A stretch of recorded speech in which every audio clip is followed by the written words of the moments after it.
Hola, bienvenido a otro episodio del Beto Podcast. Hoy vamos a estar hablando, a seguir demostrando cómo el seguir dándole nuestro dinero a los políticos termina siendo malgastado, robado, desperdiciado. Y en este caso voy a usar el ejemplo del famoso barrilito y de un esquema de corrupción o un esquema de incompetencia o de robo o de negligencia, al nivel que usted le quiera llamar, pero al final del día un esquema donde nuestro dinero, nuestra producción termina siendo mal utilizada, es demostrado. Estoy hablando de esta nota que salió hoy en el periódico. Pastor involucrado en esquema de barrilito describe cómo repartían donativos de legisladores. Vamos a entrar en detalle qué significa el barrilito y vamos a ver cómo una vez más demuestra que lo peor que podemos hacer es seguir delegándole nuestro dinero a los políticos. Si a usted le gusta este contenido, dele like, suscríbase, comente, compártalo. Agradecido siempre por todo el apoyo.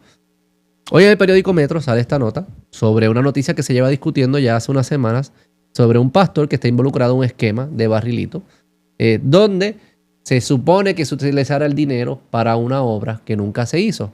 Entonces la autoridad, la agencia que maneja ese dinero está demandando a la entidad del pastor diciendo, mira, ¿dónde está la obra o dónde está el dinero? Pero algo aquí no cuadra. Pero antes de entrar en los detalles de la nota, que vamos a entrar a leerla con calma, vamos a ver aquí un video donde Jorge Colbert, en Jugando Pelotadura, explica qué es el barrilito y de dónde sale esta gran idea, genial idea de los políticos puertorriqueños. Todos sabemos de la controversia de los barrilitos. Ayer le explicamos a ustedes que estamos hablando alrededor de $30 millones al año. Esto se asigna a base de una ley que ha recibido enmienda. Y quiero que vean este texto, que es el que abre toda la controversia, que es lo que dice la ley 173, y esto es clave. Dice, las obras y mejoras permanentes públicas a realizarse según permitidas en esta sección serán determinadas administrativamente entre los senadores y representantes de los correspondientes distritos en coordinación con la autoridad de tierra. ¿Qué quiere decir eso? Que por ley la legislatura le dio la facultad a los legisladores de distritos de decidir a base de su discreción hacia dónde van los fondos. Y ese es el primer problema, porque eso no es una función inherente del Poder Legislativo, es lo que plantea la Contralora, y eso será objeto de discusión. Ok, para explicar un poco eso. Se crea una ley donde se crea un fondo, y ese fondo supuestamente se va a utilizar para mejoras permanentes en los municipios, pero quien decide cómo se utiliza el fondo, quien decide cuánto y a qué proyecto va destinado son los legisladores de distrito.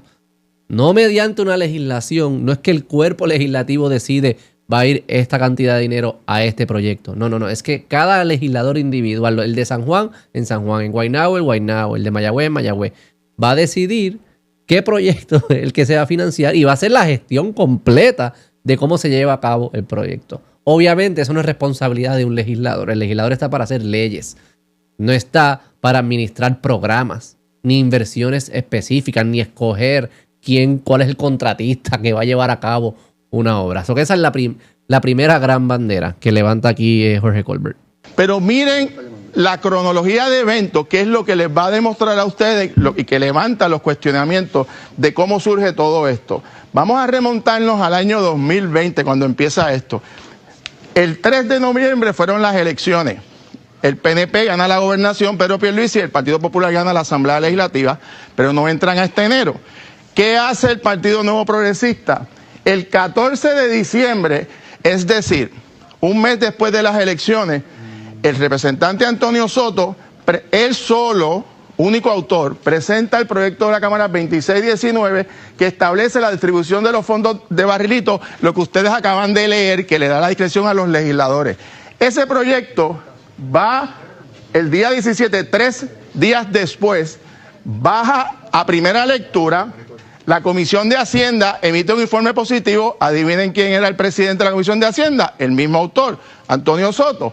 El 21 de diciembre, la Cámara lo aprueba con los votos del PNP de forma de descargue, sin vistas públicas, sin ponencia, con votación 27 a favor del PNP, 13 en contra del Partido Popular, 10 ausentes.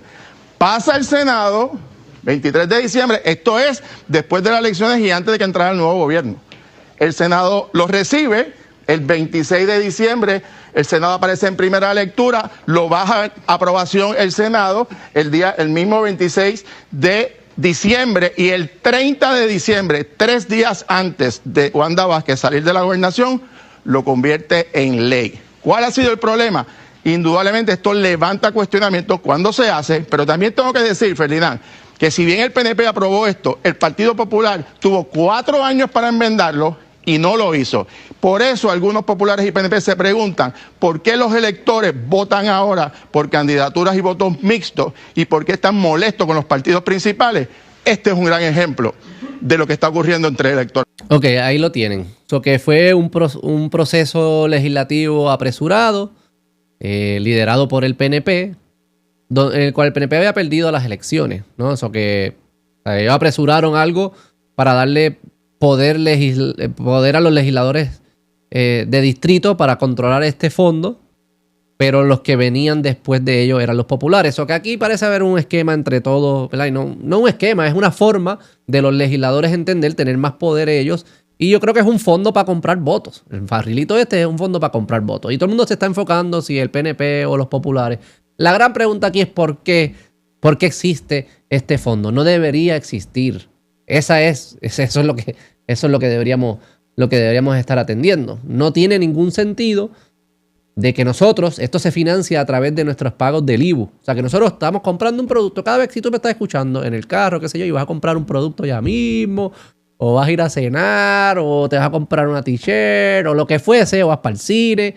Cuando pagues el IBU, recuérdate que parte del IBU va al fondo del barrilito, un fondo de $30 millones, para que los legisladores de distrito decidan qué obra, qué contratista, cómo ellos quieren atender, a quién quieren atender, casi como si fuesen como alcalde, ¿verdad? Eso más sería como una responsabilidad del alcalde. No, pero entonces ahora son los legisladores de distritos que también quieren jugar al alcalde.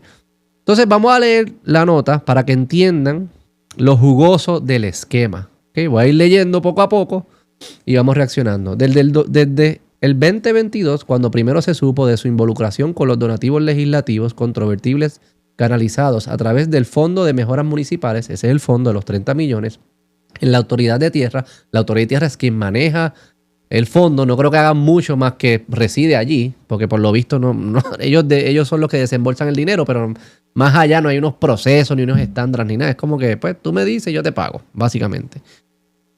El pastor Heriberto Andújar Otero, que este es el pastor, Andújar Otero, ha guardado silencio público sobre cómo manejó los $6.6 millones en fondos públicos que recibió una entidad sin fines de lucro que él preside. ¿Okay?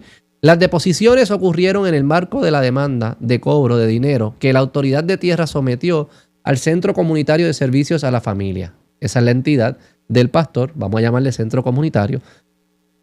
La Autoridad de Tierra los demanda para intentar recuperar los $1.5 millones que esa entidad había recibido para la canalización de la quebrada Margarita en Guaynabo.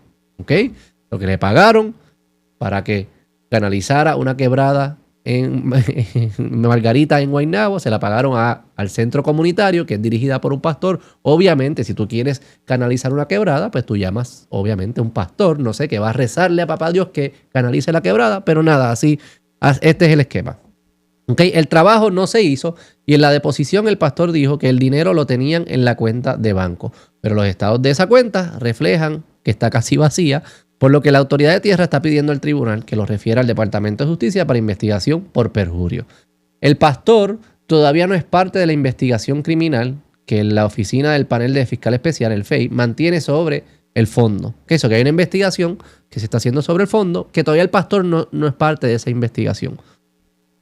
En la investigación se incluye a la exdirectora ejecutiva de la Autoridad de Tierra, Doralis Rivera Martínez, la exdirectora de Finanzas, Astrid Rivera Febres, el ingeniero Miguel Santiago Irizarry, el exrepresentante Antonio Luis Tony Soto, que fue el que movió el proyecto de ley, ¿verdad? El que era el jefe de la Comisión de Hacienda, el que trajo, el único autor del proyecto de ley, Antonio Luis Tony Soto Torres, y su ex asesor José Miguel Huertas Torres. ¿Okay?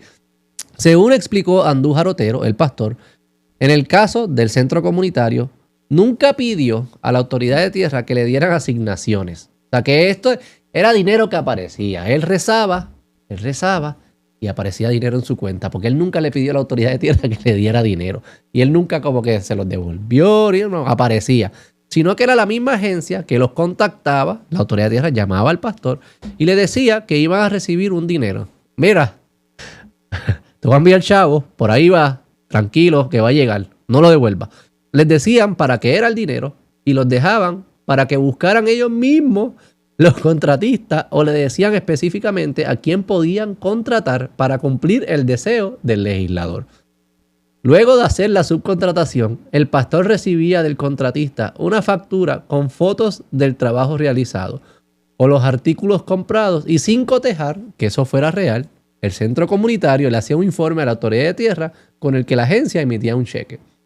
Ok, lo que yo soy el pastor, me llama, número misterioso, mira, te va a llegar el chavo, tranquilo, no lo devuelva, contrátate a esta persona y esa persona va a hacer un trabajo que tú no eres experto, tú no sabes, no importa, un trabajo.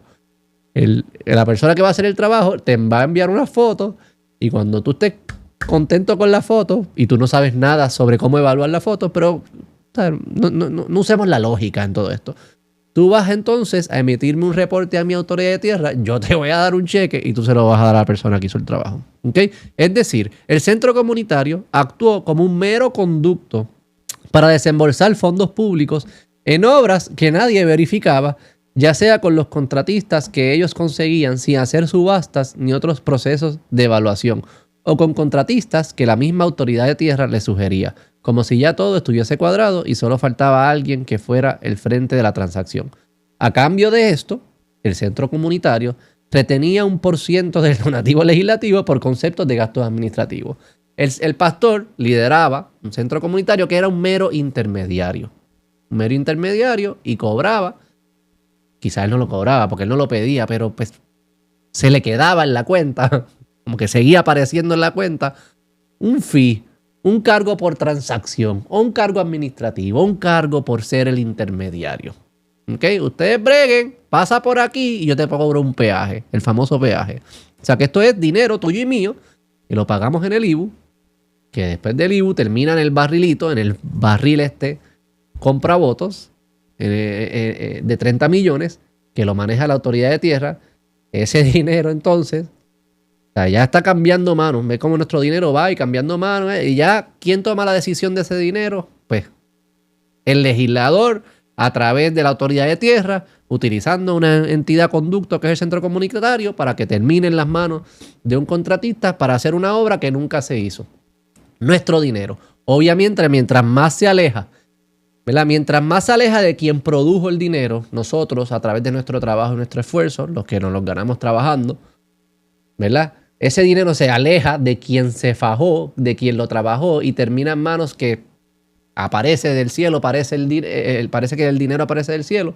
Pues el uso responsable de ese dinero va a ser menos probable, porque ellos no lo trabajaron, no lo sudaron. Es dinero de otro. Si tú estás gastando dinero de otro, tú lo vas a tratar distinto, lo vas a malgastar, especialmente si no hay ni rendición de cuenta. ¿Y cómo va a ser rendición de cuenta si nosotros ni sabíamos que estas cosas estaban pasando? No sabíamos que existía el barrilito y que era medio raro, pero no sabíamos los proyectos específicos. Ellos te van a decir que son unos proyectos bien importantes de infraestructura. Brother, si son proyectos importantes de infraestructura, con más razón se deben hacer de manera responsable, transparente. Yo quiero que haya unos ingenieros bien caballos, bien bragados, unas propuestas de que ganen los mejores, no que se haga a escondidas a través de un pastor y qué sé yo qué. ¿Qué hace un pastor en esto? Una quebrada. Son ingenieros y qué sé, otra profesión, pero no son pastores. Definitivamente no son pastores. Quizás para darle la bendición ahí al final al ingeniero. Ok, el caso de la quebrada cayó dentro de la categoría de trabajos que ya parecían estar cuadrados en la autoridad de tierra y solo restaba identificar un conducto. El pastor dijo que, como en otras ocasiones, Santiago Irizarry, uno de los que está en la investigación, lo convocó en el 2020 a la sede de la autoridad de tierras para decirle que los habían escogido para el donativo sobre la quebrada que había sido asignada asignado por el nuevo progresista Soto Torres. Soto Torres coge la quebrada y entonces se lo dice a la autoridad de tierra llama al pastor y dice, mira, ganaste, y entonces vas a esta reunión. En la misma reunión estaba el ingeniero Carlos Mendoza Angulo, a quien Santiago Irizarry le recomendó que contratara, en vista de que el centro comunitario no tenía el personal que pudiera encargarse de una canalización. ¿Y para qué coger el centro comunitario? Si no pueden hacer el trabajo, ¿qué función están jugando aquí? Ok, de hecho, fue tras María que la entidad se involucró más en construcción, pero era reparando averías en hogares, haciendo chivitos ahí en las casas y con contratistas que adquieren casa a casa sin ningún proceso de adjudicación. El contrato entre el centro y el ingeniero no lo redactó el pastor, sino lo que lo preparó Mendoza Angulo y el pastor lo firmó. Mendoza Angulo es a quien le dicen al pastor que tiene que contratar. Tú tienes que contratar a esta persona te dice, este es el contrato que tiene que firmar, y el pastor confía con mucha fe, lo firmó. Eran dos trabajos relacionados con la quebrada. Uno era un sifón que había que preparar en la calle Ébano para atender descargas sanitarias, y otro era la canalización en sí. Esta es la quebrada que inunda todo el área de San Patricio cuando hay lluvias fuertes y que particularmente convierte en inaccesible y en zona de desastre el centro comercial que allí ubica. Todos ustedes que viven en Guaynabo o que pasan por Guaynabo o que cuando está lloviendo quieren cruzar allí por la Kennedy y después por la número 2 y por San Patricio y la Martínez Nadal y todo eso, ya saben que cuando, ¿verdad?, el océano que se crea ahí luego de 3 lloviznas, pues lo querían atender, es parte de un problema de una quebrada, pero las oraciones del pastor no fueron escuchadas. Andújar Otero no dio seguimiento a las obras y solo se dejó llevar por los informes que le sometía el ingeniero para hacerle pagos. Pero sabe que este se reunió con la gerencia del centro comercial. El presidente de Empresas Caparra, dueña de San Patricio Plaza, ingeniero Adolfo González Santini, confirmó a Noticel que la reunión ocurrió para explicarle los problemas que tenían con la quebrada. Llevamos décadas tratando de que el gobierno resuelva o contribuya a minimizar el problema de las inundaciones de la quebrada, dijo. González Santini dijo que no conocía a Mendoza Angulo ni al pastor. Nos indigna lo que está pasando porque llevamos mucho tiempo tratando de que esto se trabaje de la forma que sea. Acotó al añadir que se habían acercado a la alcaldía de Guaynabo y a Soto Torres, el representante, como representante distinto del área, para que atendieran el problema. Lo que yo recuerdo fue, obviamente, él, haciendo referencia al representante Tony Soto, conoce o conocía de ese problema y nos avisó en un momento dado que había una asignación de fondos y de ahí surge esa reunión. Añadió al admitir que cuando Soto Torres renunció a la legislatura en febrero del 2021, trabajó con Empresas Caparra. Esta es la novela. Esto es Netflix.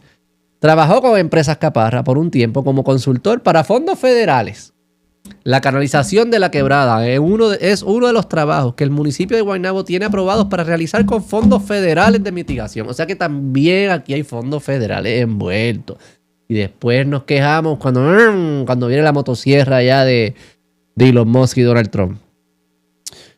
En la deposición, Andújar Otero dijo que se le llegaron a pagar $361,000 a Mendoza Angulo por someter los documentos para el permiso de los trabajos. Pero luego que cambió la administración municipal, el exalcalde Ángel Pérez fue arrestado por las autoridades federales. ¿Qué está pasando en Guaynabo? Y el trabajo quedó ahí. $360,000 para un permiso que no se consiguió, no se hizo nada. Y el dinero se desapareció. Como fue un misterio cómo llegó, pero es un misterio cómo se fue. De ahí para acá no han hecho más nada, comentó. El pastor no pudo responder por la cantidad y admitió que procesó el pago con la autoridad de tierra tomando una tabla de trabajos que le preparó el ingeniero y poniéndole el logo del centro comunitario para presentarla como una certificación de su organización. La cantidad incluía otras subcontrataciones que el ingeniero había realizado. Mire, licenciada, este es el pastor contestándole a la abogada que está investigando. Mire, licenciada, fueron tantos donativos, fueron tantos trabajos que se hicieron o que se hicieron. Específicamente cada uno de ellos no había un formato, no había método. Con calma. En ese tiempo yo después de ahí fui operado de cáncer de la próstata. Estuve en unos tratamientos y específicamente cómo yo le pueda decir lo hice así o lo hice asá, no me recuerdo. Argumentó cuando se le presentó otros casos, no solo de la quebrada, en los que el centro también desembolsó fondos sin verificar los trabajos que se habían hecho. A la pregunta de por qué La gran pregunta, el gran misterio. A la pregunta de por qué la autoridad de tierra no le daba el dinero directo a Mendoza Angulo, que igual no iba a salir la obra, pero por lo menos pues, nos ahorrábamos el cargo de gerencia, de la gran gerencia del pastor. No le daba el dinero directo a Mendoza Angulo en vez de dárselo al centro comunitario para que entonces ellos se lo dieran al ingeniero. El pastor contestó, no sé por qué. Muy bien. Todo esto, toda esta gran novela, para que ustedes entiendan, esto no es una excepción. Esto no es raro. No estoy diciendo que esto es siempre así. Pero, las probabilidades de que sea así aumentan cuando son personas que no están manejando con su dinero. Por eso lo primordial fuese, quiten el fondo del barrilito y devuélvanos el dinero a nosotros, al contribuyente. Si hay cosas que ustedes necesitan dinero, que se necesita financiamiento para obras específicas que son debidamente definidas, pues se hacen unos procesos donde se levanta dinero, se consigue financiamiento, quizá hace unas contribuciones especiales. Tiene que haber forma. Pero esto de que nosotros estamos dando dinero todo el tiempo, para que terminen estos esquemas que se han convertido la norma, desafortunadamente, en Puerto Rico por ambos partidos principales. Los otros partidos no han gobernado, o que no diría que todos. Pero, en fin, yo no creo que es algo necesariamente de ser de un partido o del otro. Es la naturaleza de tú estar trabajando con dinero que no es tuyo. Por eso nosotros tomaríamos mejores decisiones con ese dinero, porque no lo sudamos, porque costó mucho sacrificio, porque tuvimos que estudiar y tomar riesgo y fajarnos y pasar por momentos difíciles para ir consiguiendo poco a poco ese dinero, convertirnos más productivos, más competitivos y consiguiendo ese dinero para que luego termine en manos de estos esquemas y de estos chanchullos y de estos políticos. A mí no me importa el partido que decida, ya, gobierno va a ser pequeño, no vamos a hacer contribuciones, vamos a bajar las contribuciones y vamos a hacer proyectos específicos y eso va a ser bien transparente y van a ser algunos, no es que va a ser aquí cualquier cosa que se le ocurra a alguien, lo va a hacer el gobierno.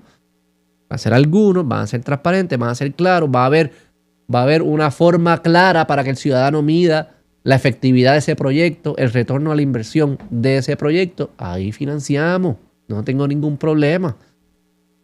Algunos fondos de infraestructura o bonos de infraestructura, whatever. Los mecanismos hay que ver qué es lo que está disponible, los mecanismos financieros.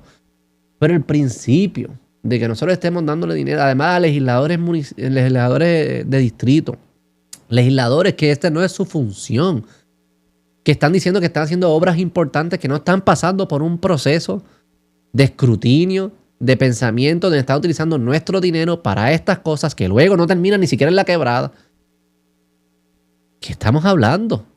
Vamos a escuchar aquí qué dice la senadora Yoan Rodríguez Bebe, que ha sido una de las voces más vocales sobre este tema.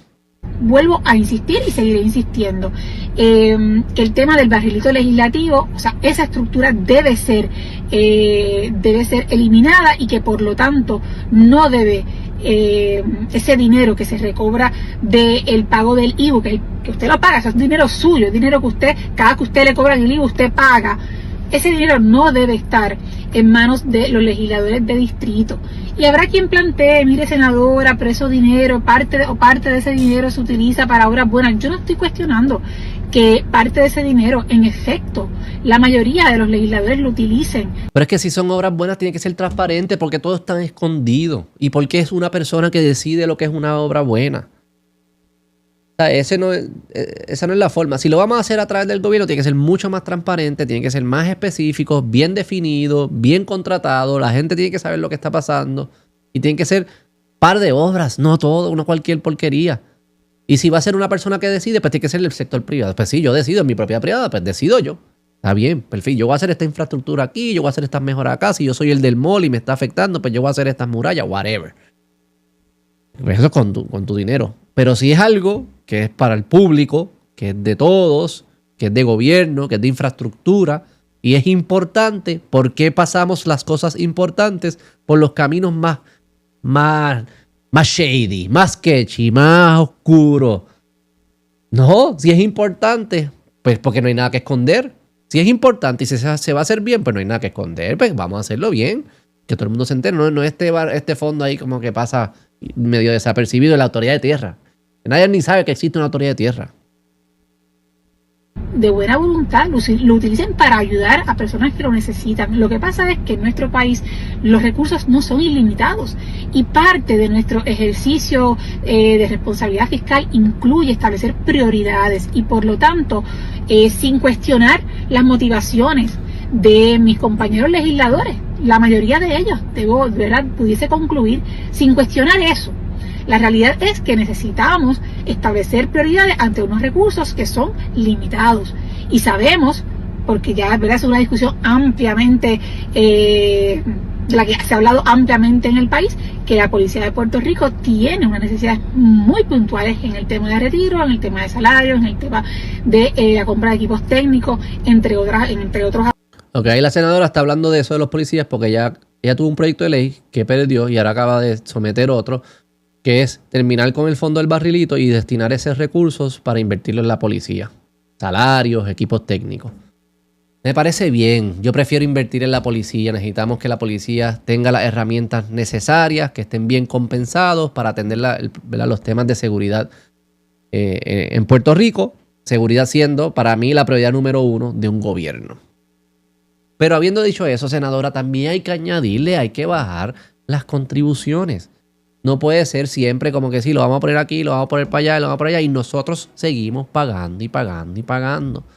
Se tiene que venir de la mano. Tiene que haber mucho más transparencia en ciertos proyectos que se hacen. Se tiene que achicar el gobierno, bajar contribuciones y sí invertimos en la policía y estamos claros en lo que estamos invirtiendo. Hoy en día es tanto y es tanto revolú y viene tantos fondos federales y qué sé yo, que nosotros, hermano, ni sabemos qué está pasando con todo este dinero. Pero es que no sabemos porque... No solo porque hay mala administración o mala gerencia, es que no supiéramos porque es que es un revolú. Lo más fácil yo creo que hay que hacer es que simplificarlo. Simplificarlo conlleva reducirlo, enfocarlo. Enfocarlo es lo mismo que reducirlo. O sea, te voy a enfocar en esto. Ah, pues en esto no. Ok, pues esto lo quito. Me reduzco. Me enfoco en esto. Y una vez reducido, se hacen buenas prácticas. O sea, no me vengan a hablar aquí ahora de proyectos de anticorrupción y qué sé yo, que si lo otro, que si lo otro. Si no viene acompañado de una reducción del gobierno, de cuán sobreextendido está. Hay que estar manejando cualquier cosa. So que yo estoy de acuerdo que los recursos son limitados, no son en Puerto Rico en todos lados, y hay que asignarlos a las actividades más productivas. Y me parece que la seguridad es más productivo que lo que se utiliza en el fondo del barrilito. Pero más allá que eso, también tiene que venir acompañado con una reducción en las contribuciones de todos nosotros. Porque nosotros no queremos que sean los políticos que estén manejando la mayoría de los recursos. Y eso es lo que está sucediendo. Y eso es lo que está sucediendo en Puerto Rico. Lo que nada, los dejo con esa gran novela del barrilito. Espero que hayan aprendido. Yo me la disfruté. Me da mucha tristeza, pero también me da risa. Porque quizás esa es la única forma de seguir haciendo esto en esta bendita isla. Bueno, si a usted le gusta este contenido, dale like, suscríbase, comente, compártalo. Agradecido siempre por todo el apoyo. Nos vemos en la próxima. Bye.